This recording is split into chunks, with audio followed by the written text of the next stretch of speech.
मित्रों, ये घोर कलयुग का समय है। इस विपरीत काल में हरि भजन ही एकमात्र जरिया है मोक्ष को पाने का।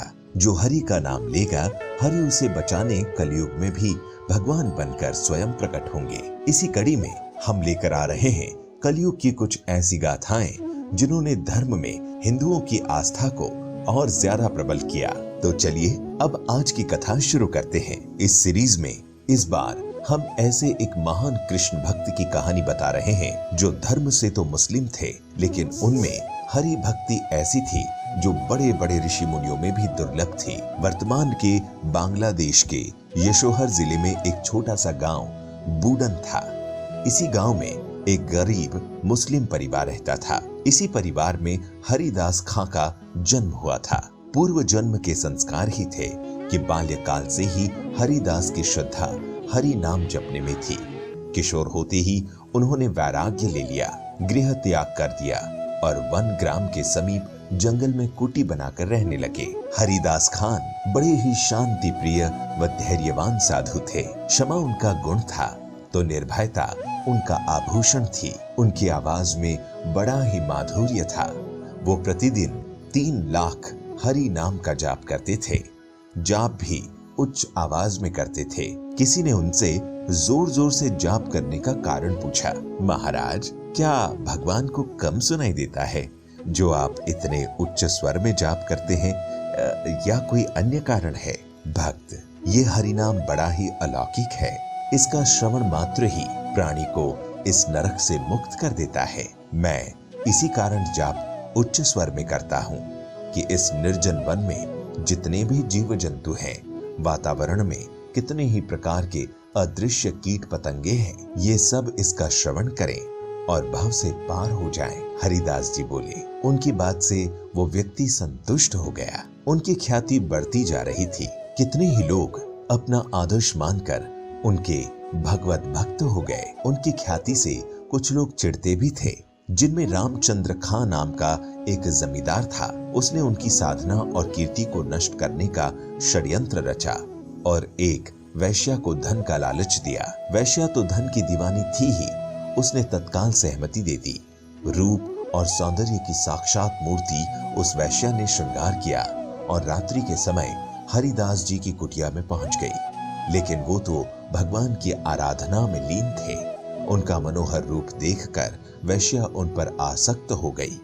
एक तो उसका उद्देश्य भी ऐसा ही था, दूसरे हरिदास जी की तेजस्वी मुख मुद्रा से उसके मन में काम का विकार आ गया।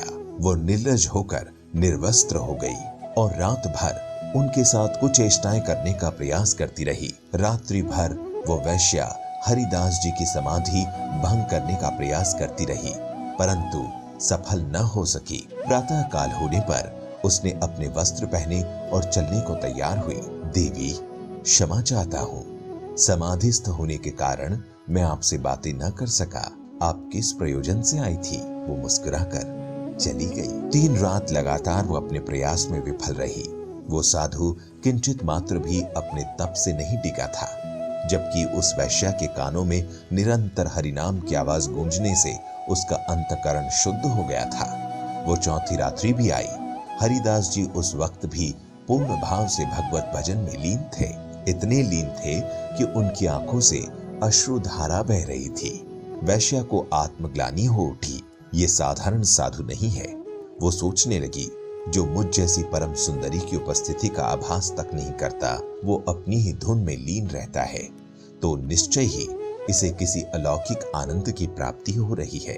अवश्य ही इसे कोई अन्य ऐसा आनंद प्राप्त है जिसके समक्ष संसार के सब रूप इसके सामने फीके लगते हैं। वैश्या उसे पथ भ्रष्ट करने आई थी और स्वयं ही सदमार्ग पर चल पड़ी। उसे हरिदास जी ने दीक्षित करके तपस्विनी बना दिया। उन्होंने उस स्थान को उसे ही सौंपा और स्वयं हरिनाम प्रचार करने चल पड़े। वैश्या उसी कुटिया में हरिनाम गाने लगी। ये साधु संग और हरिनाम श्रवण का प्रताप था कि वो वैश्या भी आगे चलकर भगवान की परम भक्त बनी। हरिदास वहां से चलकर शांतिपुर पहुंचे। शांतिपुर में मुस्लिम शासक था। उस धर्माध शासक के फतवे से हिंदुओं को अपना धर्माचरण करना कठिन हो रहा था। ऐसे में हरिदास जी मुस्लिम होकर भी हिंदू आचरण करते हरिनाम लेते थे। कुछ मुस्लिम अधिकारियों को ये बात बुरी लगी। उन्होंने बादशाह को ये बात बढ़ा चढ़ाकर बताई। बादशाह के तत्काल हरिदास जी की गिरफ्तारी का हुक्म दिया। उन्हें पकड़कर जेल में डाल दिया गया। ये खबर आग की तरह हरिदास जी के भक्तों में फैली। सब बड़े दुखी हुए और ऐसे अन्यायी बादशाह की सर्वत्र भर्त्सना होने लगी। इधर हरिदास जी जेल में भी हरिनाम जाप करते रहे। जेल के अन्य बंदी भी उनके भक्त हो गए। स्थिति काबू से बाहर होती देखकर अधिकारियों ने मुकदमा चलाया। उन्हें अदालत में काजी के सामने लाया गया। हरिदास, तुम बड़े भाग्यों से तो मुसलमान के घर में जन्मे, फिर भी काफिरों के देवता का नाम लेते हो, उन्हें जैसा आचरण करते हो। हम तो हिंदू के घर का पानी भी नहीं पीते। ये महापाप तुम न करो, इसके लिए तुम्हें जहन्नुम की आग में झुलसना होगा। अब तुम कलमा पढ़ लो तो तुम पाक हो जाओगे। हे काजी साहब, इस संसार का मालिक एक है। उसकी दृष्टि में तनाव की अलग अलग कौम नहीं है, हमने ही उसे बांट रखा है। उसी हरि ने प्रत्येक मानव को ये अधिकार दिया है कि वो चाहे जिस नाम से उसकी आराधना कर सकता है। जब उसे अल्लाह, भगवान या जो भी नाम दे, उसकी दृष्टि में मैं अपराधी नहीं हूँ, तो आपके अनुसार मैं कैसे अपराधी हुआ? ये अपराध है, इसकी तुम्हें सख्त सजा मिलेगी। काजी बोला, ये काफिर है, इसे इसके गुनाह के लिए 22 बाजारों में घुमाया जाए और इसे इतने बेत लगाए जाएं कि इसकी सांसें इसका साथ छोड़ दे। क्रोध में उन्हें सजा सुना दी गई। हुक्म की तालीम हुई। हरिदास जी को घुमाते हुए बाजारों में बेत लगाए जाने लगे। हरि नाम में लीन उन्होंने अपने प्राण को केंद्र में स्थिर कर लिया।